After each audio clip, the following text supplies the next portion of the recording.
જે આ મોટો ઉત્સવ ઉજવાઈ રહ્યો છે, ક્યાં ઉજવાઈ રહ્યો છે, શા માટે ઉજવાઈ રહ્યો છે?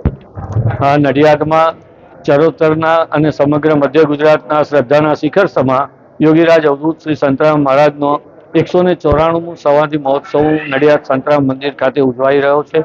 આગામી 1 ફેબ્રુઆરીથી 12મી ફેબ્રુઆરી સુધી ઉજવનાર આ ઉત્સવની વિગતો જન જન સુધી પહોંચે એટલે આજે જ મંદિરના નવ મહંત પરમ પૂજ્ય પ્રાતસ્મય રામદાસજી મહારાજે રૂબરૂમાં ઉપસ્થિત રહી અને બધા મીડિયા કર્મીઓને ખૂબ સરસ રીતે આશીર્વાદિત કર્યા છે, એમને પ્રેરણા આપી છે, એમને માર્ગદર્શન આપ્યું છે.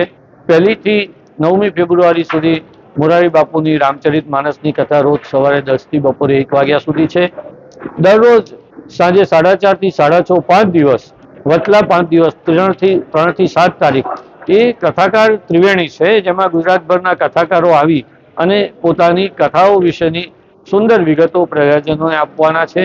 આ ઉપરાંત દરરોજ સવારે એક રાજ્યના અને રાજ્ય બહારથી આવેલા એક મહાન સંત મહાત્મા કથાકારનું આપણને આશીર્વચન વક્તવ્ય પણ કથાના વ્યાસ ઉપરથી એટલે કે કથા મંડપ પરથી જ મળવાનું છે.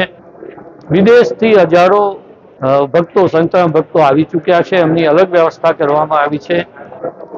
આખા પરિસરમાં છેક રોડથી બહાર અંદરના મંડપ સુધી બધે જ બેઠક વ્યવસ્થાઓ કરવામાં આવી છે. સીસીટીવી કેમેરા સીસીટીવી પણ મોટા મૂકવામાં આવ્યા છે અને હજારોની સંખ્યામાં અત્યારે જ અમે ગણી રહ્યા છીએ 15,000થી વધારે તો સંખ્યામાં આવે એટલી સગવડ કરી દેવામાં આવી છે.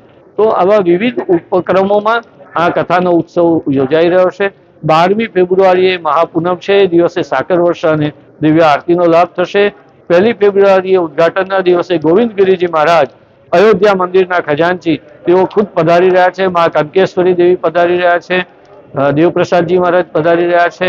આ બધાની ઉપસ્થિતિમાં ઉદઘાટન થશે. યોગીરાજ માનસ સંતરામ મંદિરના જીવન કાર્ય દર્શન ઉપર પરમ પૂજ્ય રામદાસજી મહારાજે ચોપાઈ છંદમાં 1100 જેટલી ચોપાઈ છંદમાં લખેલું યોગીરાજ માનસ પુસ્તકનું લોકાર્પણ પણ એ દિવસે થવાનું છે.